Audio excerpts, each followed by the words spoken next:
And then there's Cassian. Oh, Cassian. Their training sessions are explosive, to say the least.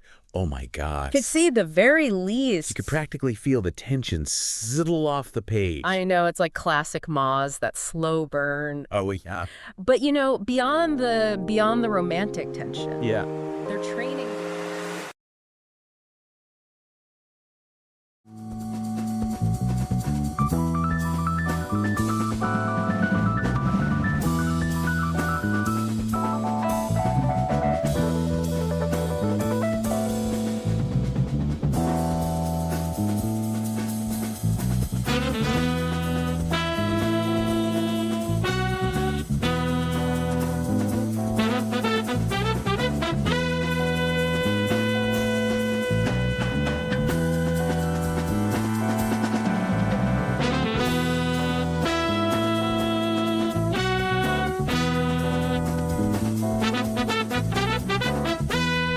Welcome back to Witter, your shortcut to really being in the know. That's right. With deep dives for busy minds.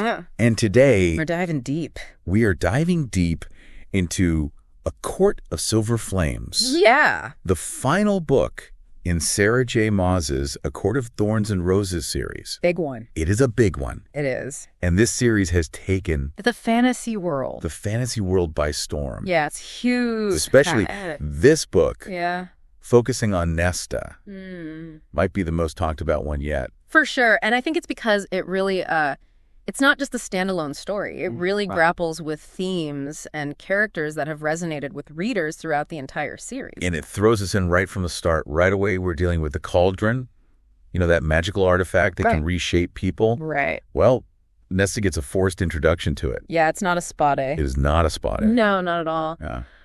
It's really fascinating, I think, how Maas uses the cauldron as a symbol of transformation.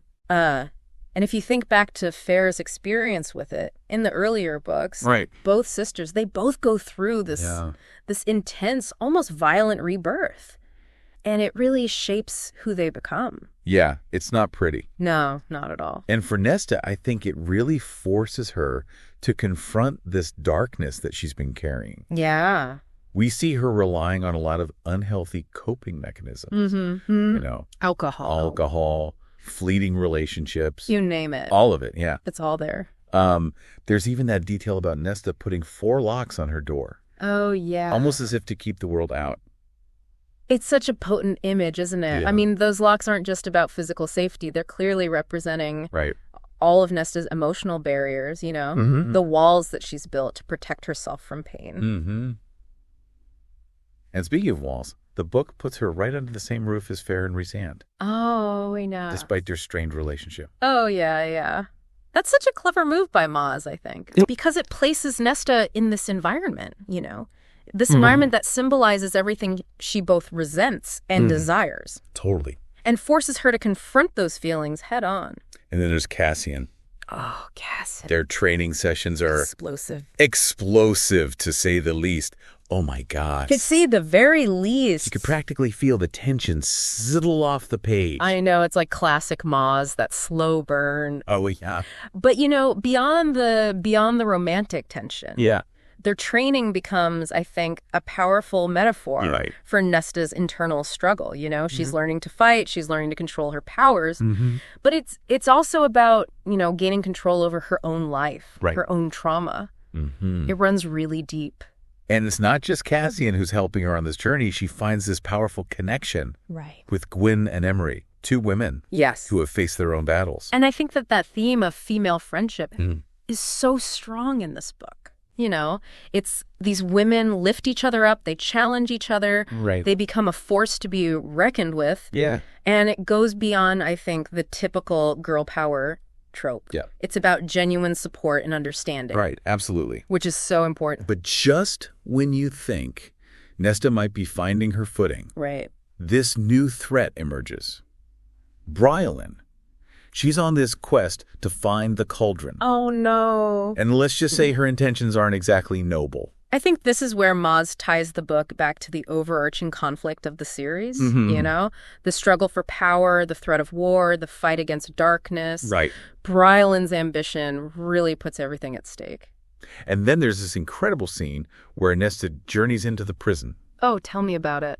This place filled with terrifying creatures. Oh, yeah. And she finds a golden harp. The harp. So important, right? I know. It's not just some random object. It's a symbol of the Valkyries, these legendary female warriors, right? Yeah. It represents the strength and resilience that Nesta is starting to tap into. And that resilience is really put to the test in that final battle against Lanthes. Oh, my goodness. The death god. I mean, she's literally facing death. Head on. Head on. And she wields this powerful blade at Araxia to protect Cassian. It's just breathtaking. Breathtaking. I was on the edge of my seat. And that moment, for me, is the culmination of Nesta's transformation. It's not just about physical strength, It's about her selflessness, her willingness to fight for something bigger than herself. And then, of course, there's the mating ceremony. Oh, the mating ceremony. Nesta and Cassian finally make it official. Finally. And Rysand, being Rysand, pulls out all the stops. All the stops. It's extravagant. It's emotional. I know. It's everything you would expect from a Maas finale. Everything. But I think underneath all of the spectacle, yes, their mating bond represents this much deeper connection. Absolutely. I mean, they've seen each other at their best and their worst, Yeah. And they choose each other anyway. Right. It's a really powerful testament to the healing power of love. And finally, we see Nesta visiting her father's grave. Oh, yeah. This moment that feels both heartbreaking and liberating. So liberating. At the same time. It's such a symbolic ending, isn't it? Mm-hmm. It's like she's finally letting go of the past, forgiving herself and her father, and stepping into the future with this newfound sense of peace. There is so much that happens in this book. I know. It's a whirlwind. Of emotions. Yes. Action. And introspection. It's all there. Maas does not hold back. Not at all. And that's what makes A Court of Silver Flames such a compelling read. It pushes the boundaries of the series. It explores these really complex themes. And it gives us a heroine who is anything but perfect. And before we go deeper into those themes, let's take a quick moment to hear from our sponsor. We'll be right back to unpack the intricacies of Nesta's journey and what it means for the series as a whole. Welcome back to Witter. Before the break, we were just talking about how A Court of Silver Flames really goes deep into the depths of Nesta's character, pushing her, and honestly, pushing us as readers to confront some pretty uncomfortable truths. Absolutely. And one thing that really struck me is how this book challenges the typical hero's journey narrative.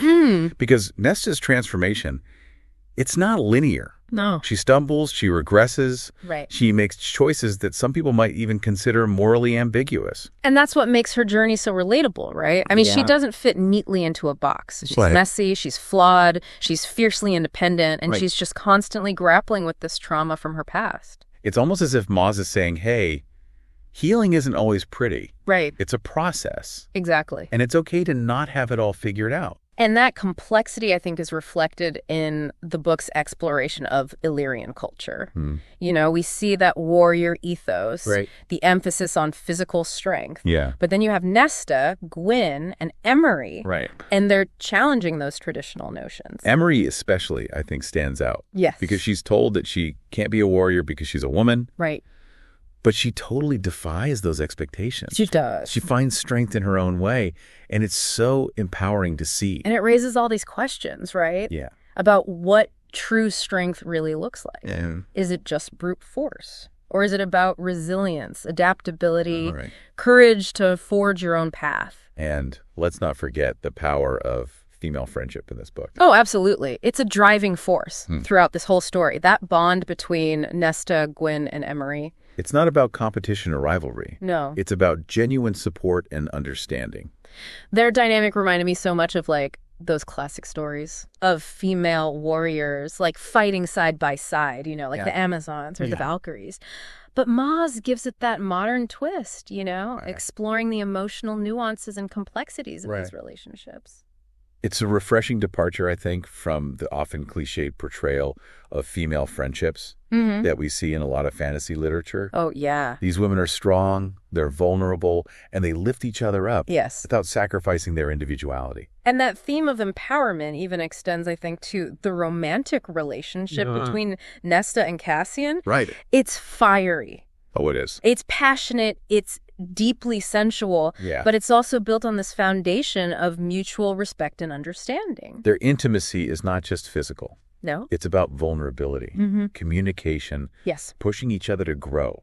It's a partnership, you know? Yeah. In every sense of the word. And it's such a stark contrast to the relationships that we see in some other fantasy novels, where women are often kind of relegated to the role of damsel in distress. Right, exactly. Or the subservient partner. Nesta and Cassian are equals. Yes. They challenge each other. They do. And their love story feels so authentic and earned. It does. We can't talk about this book without addressing that ending. The ending. In Nesta's visit to her father's grave. It's such a powerful moment. So powerful. It's like she's finally letting go, you know? Yeah. Of all that anger and resentment that's been weighing her down. And that forgiveness, even if it's just forgiving herself. Right.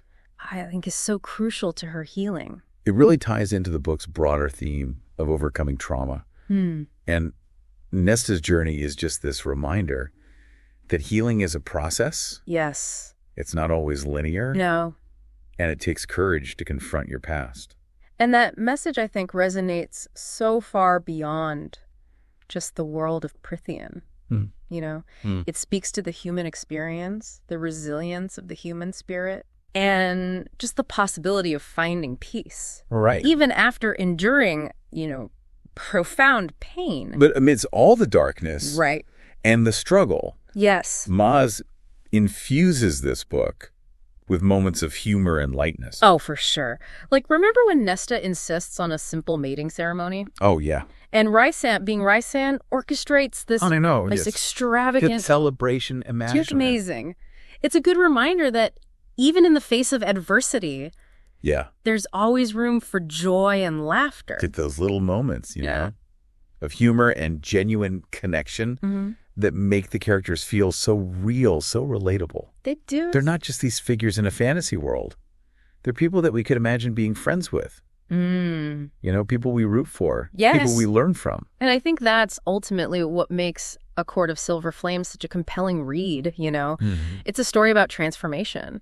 About finding strength in unexpected places, about the power of love and forgiveness, and about embracing, you know, that messy, complicated beauty of being human. Yeah, it really makes you think, doesn't it, about your own life, your own struggles, and the kind of strength you might have in you.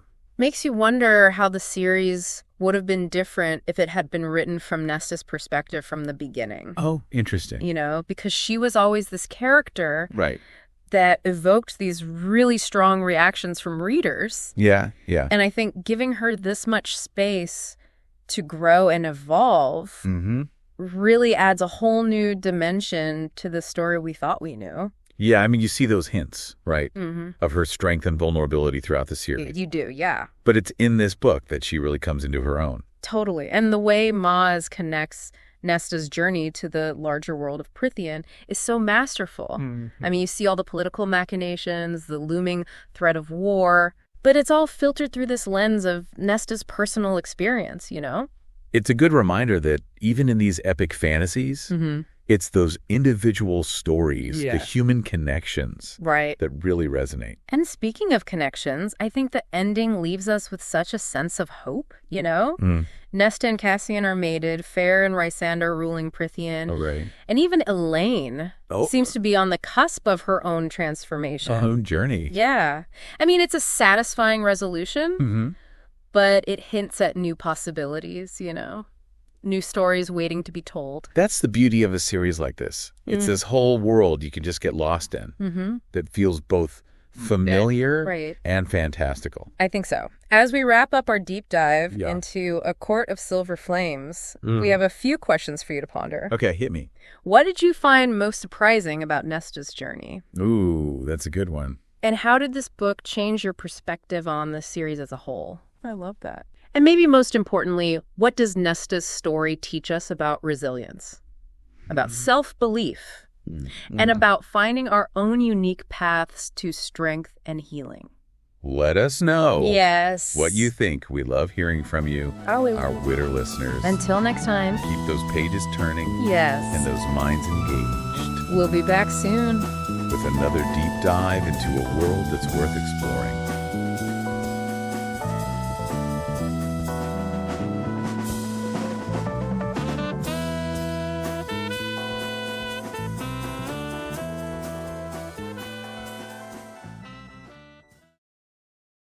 Thanks for listening to Witter, Who Has Time to Read, produced by One Media. Please support the author by purchasing the book or audiobook using the link in the description. It's a great way to help keep the art of writing alive. And stay in the loop. Subscribe to our newsletter for updates on weekly deep dives. And don't forget to share your thoughts or suggest our next deep dive at witterpodcast@gmail.com.